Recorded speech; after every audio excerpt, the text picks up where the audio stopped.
This Valentine's Day, celebrate the one you love the most with Hallmark cards at Walgreens. Valentine's Day is the best time to send your favorite person a reminder of just how much they mean to you. A Hallmark card is a super simple and beautiful way to say how grateful you are for the love you two share. Don't forget, Valentine's Day is Saturday, February 14th. Visit Walgreens today to find a Hallmark card that shows just how much you love them. Because love lives here. If something in your relationship feels off, but you can't explain why. If you've spent years trying harder in the relationship, and yet it just keeps hurting, this space is for you. Welcome to the Covert Narcissism Podcast.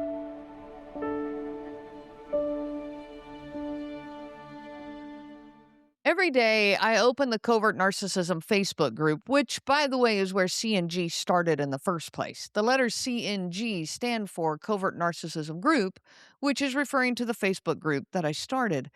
And I get on there every day and I read the posts and the comments and just scroll through them. But I am constantly struck by how many of you are going through the exact same things as each other and that I did. Even though the stories look a little different on the surface, the parallels are unbelievable. So today's episode is a Q&A session straight from that group. Real questions, real confusion, real life situations, real moments of, wait, is that a thing? Are you going through that too? So let's dive into these questions, and I want to thank everyone who participated in this Q&A. So the very first question, it made me laugh. Does your covert narcissist have bad hygiene? Not brushing their teeth or going weeks without showering? Is this a thing with them, or is mine just super lazy and disgusting? Well, first of all, I want to say, covert narcissism is not officially listed in the DSM under refuses to shower. So no, there is not a diagnostic checkbox that says chronic funk. That said, does poor hygiene sometimes show up in these dynamics? Yes, it absolutely does. But not because all narcissists are gross or lazy. Some of them are actually the complete opposite when it comes to their appearance. But here's the part that matters. If someone can manage their hygiene at work, around friends, or when trying to impress people, but somehow forgets that soap works at home, that's not incompetence. That is selective effort. This is choosing when to care about the needs of those around them and when not to.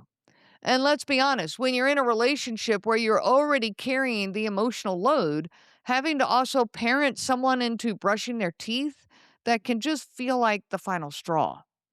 Now let's look at the narcissistic aspects that do show up here, because I want to ask a different question. My question is, how do they handle it when you bring it up to them? You see, the aspects that do show up of narcissism is entitlement. You should love me no matter what. Superiority. My body odor doesn't stink like everyone else's. Believe it or not, that does get said. Passive resistance, refusing basic adult responsibility. How about power plays, ignoring something that clearly bothers you, leaving them in control? This isn't really about toothpaste and shampoo. It's about mutual respect and care. So let's go back to that question. How do they handle it when you bring it up to them? Do they mock you? Do they tell you that you're too sensitive? Do they tell you that they don't stink? Do they turn it into your problem? Do they refuse to take it seriously and still expect closeness and intimacy? Do they make you feel shallow for wanting basic hygiene? Then we're not talking about laziness here. We're not even talking about grossness. We're talking about an abusive dynamic. We're talking about a relationship where your discomfort, your needs, your perspectives, your feelings don't matter. And that is where the narcissism shows up. So no, bad hygiene is not a universal covert narcissistic trait. But if it leaves you feeling disrespected, ignored, undervalued, unheard, and like you're raising a grown child, that's valid. And those are narcissistic dynamics. The next question I want to look at is on cognitive dissonance. And the question is, what is the fastest way to shut down cognitive dissonance, especially when they can be really nice and charming at times? Well, I want to start by saying if there were a fast way to do this, we would all be in a much better place by now. In fact, if there were a fast way to do this and I knew that, boy, we'd be onto something here. But unfortunately, it does take time. Now, on the flip side, it also does get better. And during that time that you're taking with it, it gets better in sometimes very large steps. Of course, cognitive dissonance is confusing. If someone were mean all the time, you'd leave. If someone were kind all the time, you'd stay. It's this alternating playlist that messes with your brain. You see, cognitive dissonance is the discomfort we feel when two opposing truths or beliefs exist at the same time within us. That belief can be, hey, they can be an incredibly kind person. But the other belief that opposes that is they can be deeply cruel. And the discomfort between these two is where cognitive dissonance lies. And it is this discomfort that drives us to minimize things, to make excuses, to explain away the harm, because we're trying to resolve this contradiction that is happening between the two opposing beliefs. We're not making the excuses because the harm isn't real. We're doing it because our nervous system wants relief. Well, the fastest way that I know of to shut down cognitive dissonance is to stop trying to resolve the contradiction that exists here. Cognitive dissonance happens when your mind keeps asking, but which one is real? We're looking at the kind side, we're looking at the mean side, but which one is really them? And when you're trying to figure that out, cognitive dissonance stays really high. The relief comes when you stop asking that question altogether. Yes, they can be genuinely or seemingly genuinely nice, charming, even attentive at times. But also, they can be extremely mean, dismissive, manipulative, and emotionally unsafe at times. Both of these things are true, and they are true at the same time. The moment that you radically accept that both are real, the mental tug of war stops. You no longer need to excuse the harm in order to preserve the good. You no longer need to deny the good to justify the pain. They both exist. The instability that cognitive dissonance is bringing for you is not caused by you being confused. It's caused by this combination of good and bad behavior. Someone can have good moments and still be unsafe to stay emotionally attached to. Niceness does not cancel the harm that's being done. Charm does not magically create safety. So instead of asking, how could someone who's so good hurt me like this? Shift to, even if both are true, good and bad, this relationship is not okay for me. That's not bitterness, that's reality. That's radical acceptance. Cognitive dissonance ends when you stop negotiating with it, and instead you let truth stand without it needing to make sense. I mean, the contradictions can exist because, let's face it, these are very contradictory type people. Cognitive dissonance stops when you stop trying to make the good erase the harm, and instead you just let both be true without excusing either one. It is okay to sit with that truth. It is okay to see the good behavior in them, knowing all the bad still exists. Now, before we move on, I want to share something briefly here. If conversations like this feel deeply familiar to you, if you're realizing you've been living in this kind of mental fog for a long time, I am hosting in-person retreats in 2026 that are specifically for women healing from covert narcissistic abuse. These retreats are not about venting. They're not about diagnosing anyone. They're about nervous system repair, clarity, rebuilding self-trust, stepping out of survival mode in a safe, small group setting. It's quiet work. It's very grounded work, and it's incredibly powerful. It's the kind that's hard to do alone. So if it feels like something your body just leaned in towards, you can find more details at my website, covertnarcissism.com. There's no pressure, just simply an invitation. Okay, let's keep going. The next question is, how does one protect vulnerable people in the house when you go low contact or no contact with a covert narcissist? Now, this is one of the hardest parts of going low contact or no contact is when you still have other people who are in contact with the covert narcissist, in particular your children. I hear a lot of times from clients that I work with that they feel like they're sending their kids into the lion's den every time they have to go spend time with the covert narcissistic parent. And this can be hard. It's like the difference between protecting yourself from a bad guy and protecting yourself and your children from a bad guy. That changes everything. Okay. That difference is huge and it's complicated. Even in self defense classes, you're going to be taught differently if you're protecting yourself compared to if you are protecting yourself and others.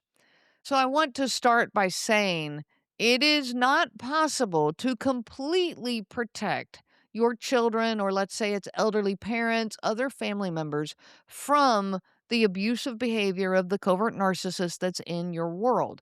You cannot protect your kids from them. This is still their parent. There is going to still be an impact that happens here, even if you step out of the dynamic, even if you stay. I mean, either way, this is still going to be an impact for them.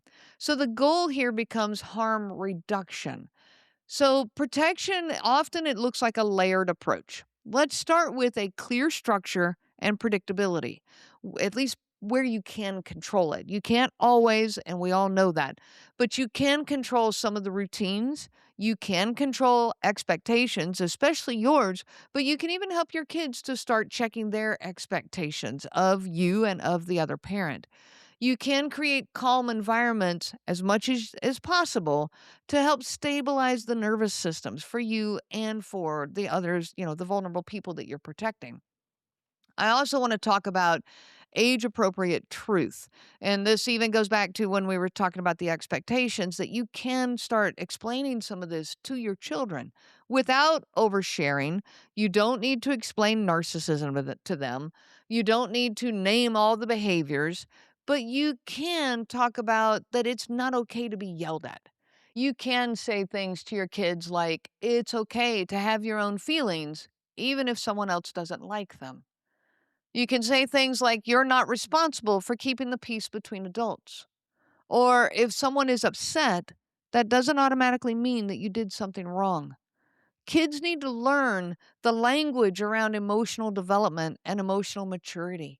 You can tell them that healthy relationships feel safe to speak in. Let them draw their own conclusions, but give them the words and the definitions and the vocabulary to be able to talk about healthy relationships.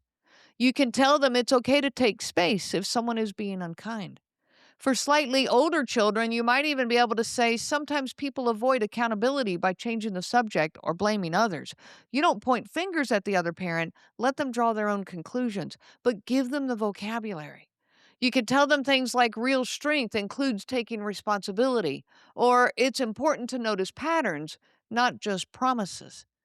The key here is you're teaching relational literacy, not diagnosing a parent.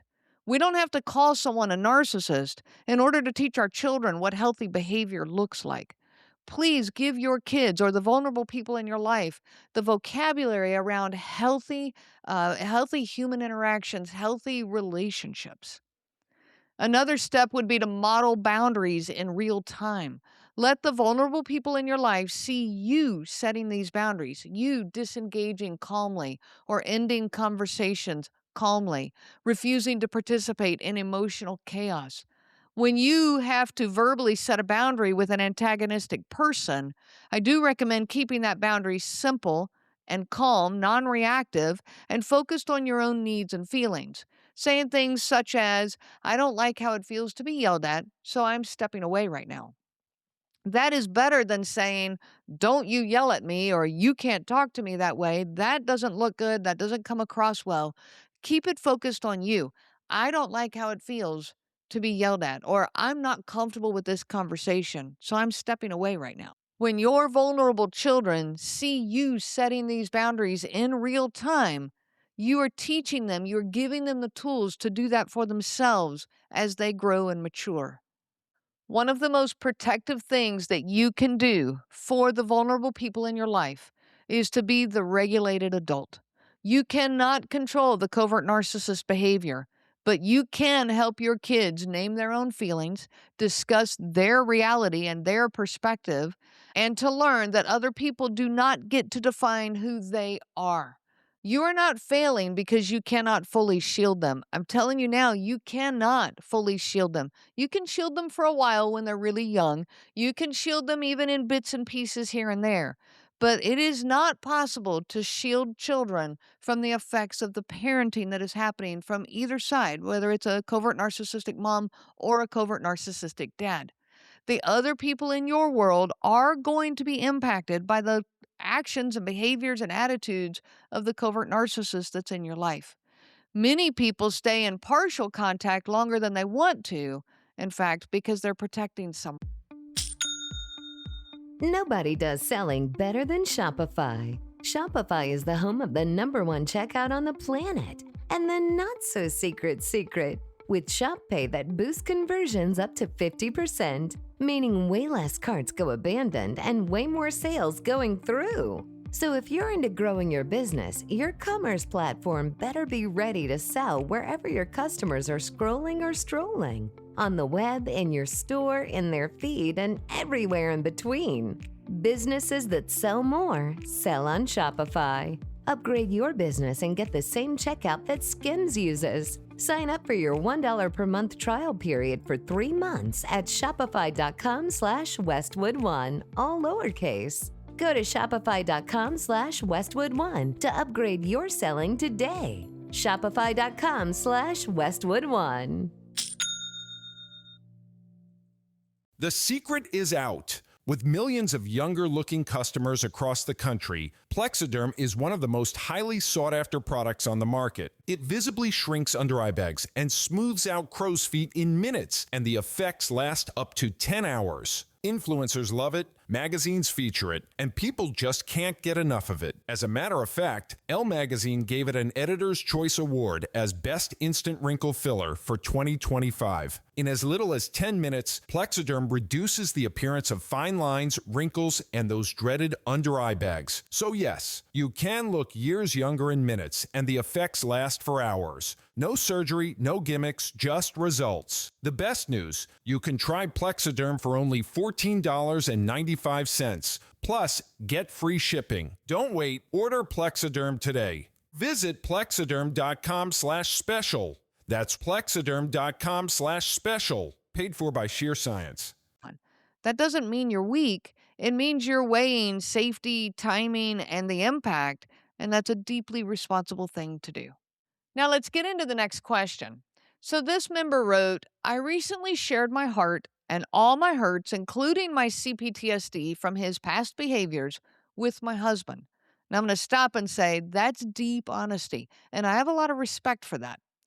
This member continues, I even told him that I'm strongly considering divorce. He seemed to listen. He apologized.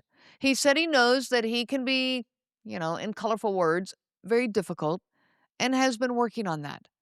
He said he was sorry and never meant to hurt me. He said that he's been thinking about divorce as well, but he wants us to try again first. What should I look for? I don't want to focus on just his behaviors, but on my own healing. How can I know he's truly working on changing, or is this another temporary fix? Now, this is a very vulnerable place to be, and I'm really glad that this member named that you don't want to make this only about watching him, that you actually want to make it about your own healing too. And that instinct really matters. That's a good call here, but it does get difficult because there is going to be a certain amount of watching him to see what he's doing to know if he's truly changing. So there's going to be a little bit of both going on here. Now, real change is slow, it's purposeful, and it is uncomfortable for the person that's changing. Temporary fixes, no, those feel relieving. At first, they are like, oh man, a breath of fresh air. But sustaining it is really hard. Initial changes, they'll show up in words and actions and behaviors like a checklist. But long-term changes, those show up in attitudes, perspectives, emotions. So one of the things you have to do is look for consistency over time. How much time? I can't answer that. That only you can answer in what you are seeing and what you are living. But it is not about the intensity in the moment. These are not overly dramatic shows of remorse, the big gifts, the long cards, or over the top apologies. Those are the short term solutions. Those are the reset buttons that don't stick. Apologies, true apologies, they just need to be a simple, I'm sorry. And then followed by weeks or months of consistently different behavior. One of the things you can ask is, how do they do in the hard times? It's easy to be good when life is good, even for a covert narcissist. But how do they do when there's problems? How do they handle a disagreement, a miscommunication, a disappointment, a stressful phase? These are some of the things to watch for. Also, look for ownership without defensiveness. Consider this situation. You tell him that when you tried to talk to him about something painful, he shut down, stonewalled you for 2 days, and then acted like nothing happened. This leaves you anxious and questioning yourself, and you're explaining this to him. Well, what does real change sound like? Real change is when they start to catch this in their own behaviors because they're listening to you. They're listening to what you're saying, what you are needing, and how they are hurting you. So you might hear something like, when you tried to talk to me on Tuesday, I shut down. I stopped responding. That wasn't okay. So what you're hearing is self reflection here. That's a sign of some real change.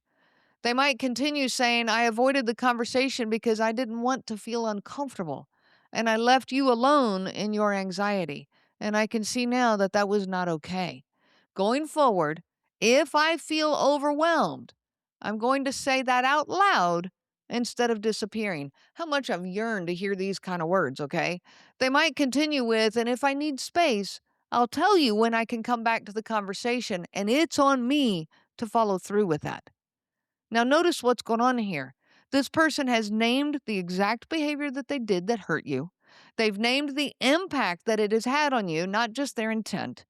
They have named a specific change, and they don't ask, does that make you feel better?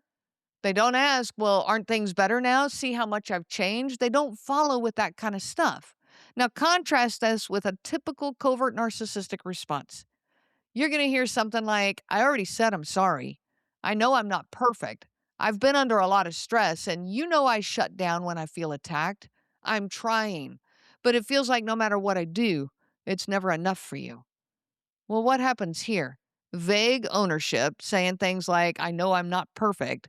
Okay, that does not hit the point of what's going on here. This isn't about being perfect. This is about addressing a specific behavior. Another thing going on here is he is focused on his feelings, not your experience. I've been under a lot of stress. I shut down when I feel attacked, which, by the way, is a subtle blame shift. You make me shut down, okay? In other words, so I shut down when I feel attacked clearly means because you're attacking me, this happened, so I'm entitled to shut down. All of the entitlements there, the blame shifting, and it pulls you into reassuring him instead of holding him accountable, instead of him holding him accountable. Real change does not require you to coach them, to remind them, to emotionally reward them. It is self-directed effort. When they seek resources, when they sit and self-reflect, when they seek feedback, when they look for support on their own outside of you. Now, one big red flag to watch for is if they pressure you to move forward quickly, to reconnect, to reassure them, see how much I've changed. Can't you see how much? Change allows room for your nervous system to feel safe again. It gives you time and it gives you space. Now, equally important is what to focus on in you. Track your body, not just their words. Do you feel calmer? Do you feel safer? Or do you feel more vigilant, more anxious? Do you feel more grounded? Or do you feel more confused? Your nervous system is often your earliest truth teller as to whether this is real change or not. Listen to how your body feels. Check in with it. Notice whether you're shrinking or expanding. Are you more free to speak now? Can you rest without feeling obligated now? Can you say no without pressure? Or are you just still managing their emotions and their tone even more? It is crucial that you stay anchored in your own healing regardless of the outcome. You seek out therapy, support, set boundaries, work on trusting yourself. These are not contingency plans. They are necessities, whether your marriage continues or not. Now, you don't need to decide right now whether he's changing or not. You are allowed to, gather data slowly while prioritizing your own healing. Do the healing that is focused on you. Maybe even kind of step aside and don't watch or monitor or assess what's going on with him. Focus on you and your healing. Get back in touch with your instincts, okay? Your ability to listen to your emotions and your body. Then I think you will also be in a healthier place to be able to watch and see what's going on with him. If this is real change, it will hold up without urgency. It will hold up without pressure and without you carrying it or monitoring it.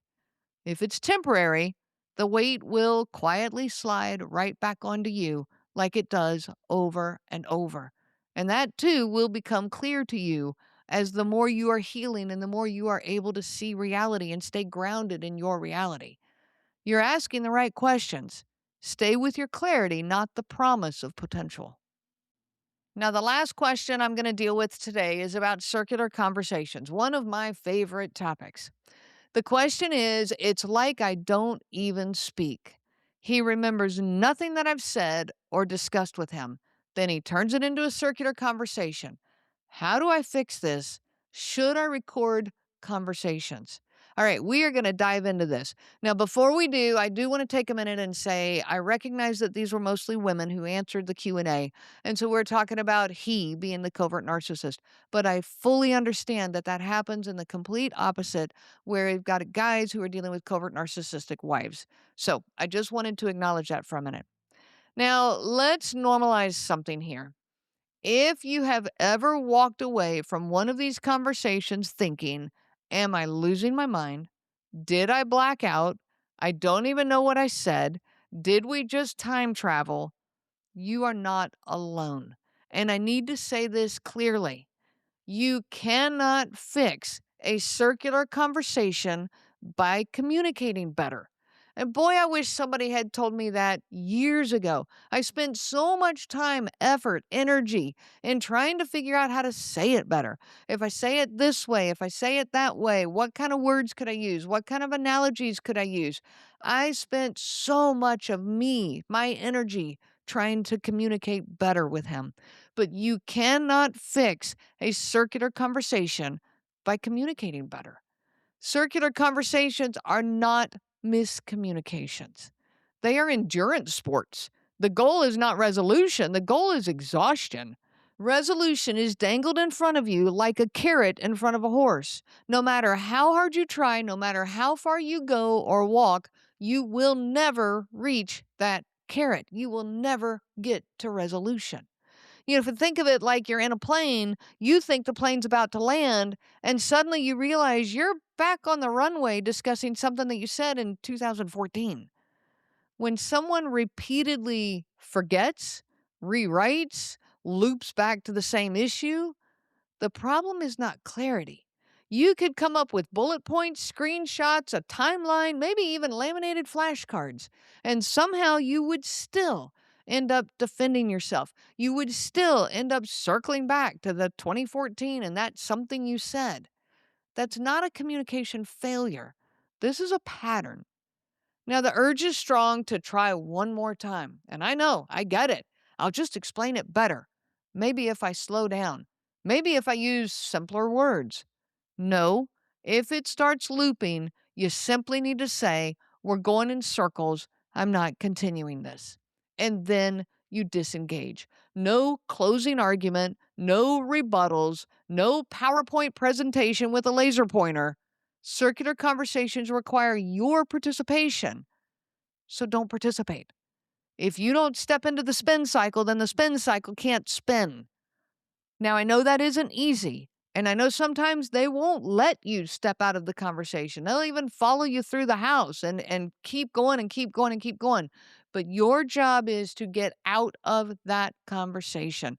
You don't need extra words to say, I'm not continuing this conversation. You just become a broken record. The broken record won't spin in the washing machine. Now, let's talk about recording conversations. This is the, should I start wearing body cam phase of your relationship?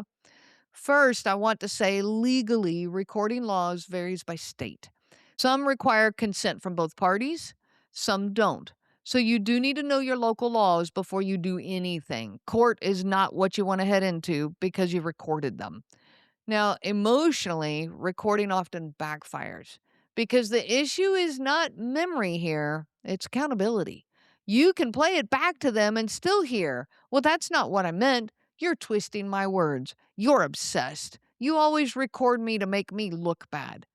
The recording becomes a new argument. And so all you're doing is adding another attack surface for them to put you into another spin cycle. I do want to pause here, though, and say I also recognize there are some benefits to recording the conversation. You see, there's a neurological piece here that really matters. Circular conversations activate your fight or flight response. When that happens, your logical brain goes offline. So if you've ever left the conversation thinking, wait, what just happened? I don't even know what I said. That's not incompetence, that's cortisol. When you are in fight or flight mode, your higher thinking brain just doesn't work right. Listening back later can sometimes help you to reground yourself. It can help you to see where the conversation went sideways. It can help you to see at what point did you go into a fight or flight mode. You can listen to it for your own benefit. But you do need to ask yourself honestly, is this for clarity? Or am I trying to prove reality to someone who benefits from the fog? Is this beneficial to me? Or is this just keeping me stuck in this cycle? You see, you are not bad at communicating. You are not forgetting things. You are not suddenly incapable of forming sentences. You are acting within a dynamic that is not designed for resolution. And if you feel like you need a transcript, a mediator, and possibly a whiteboard just to survive a Tuesday night conversation, that's data right there. That's information that tells you something is really broken here. Your job is not to win this debate. Your job is to protect your clarity. So step out of these conversations that exist just to scramble your brain. Now, as we wrap up the first part of our Q&A, I want to pause here, not because the question stopped, but because the work deserves space to land. If today stirred things up, that doesn't mean you're regressing. It means something important is shifting. Let yourself sit with whatever resonated. Notice what your body responded to. Resist the urge to rush clarity and just sit with your new awareness. We'll continue this conversation next week in part 2.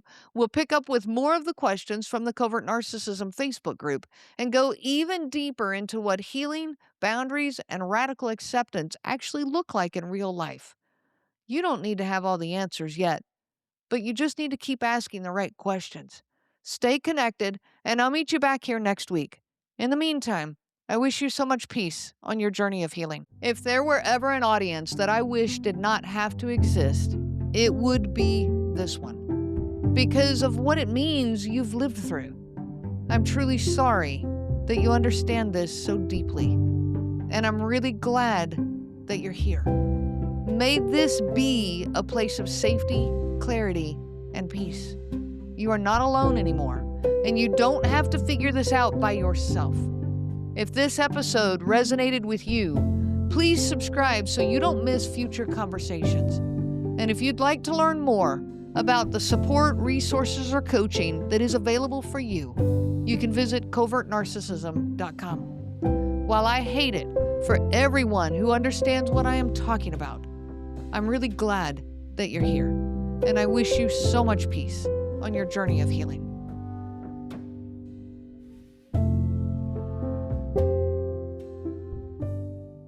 The information provided by RENEE Swanson, Covert Narcissism Podcast, and CNG Life Coaching is for educational purposes only and is not to be used for diagnosis purposes. It is not intended to be a substitute for clinical care. Please consult a healthcare provider for guidance specific to your case. This material discusses narcissism in general. RENEE shares stories from her personal experience as well as from those that she has worked with for several years. Her material does not claim that any specific person has narcissism and should not be used to refer to any specific person as having narcissism. Permission is not granted to link to or repost this material to support an allegation or support a claim that any specific person is a narcissist. That would be an unauthorized misuse of the material and the information provided. Thank you.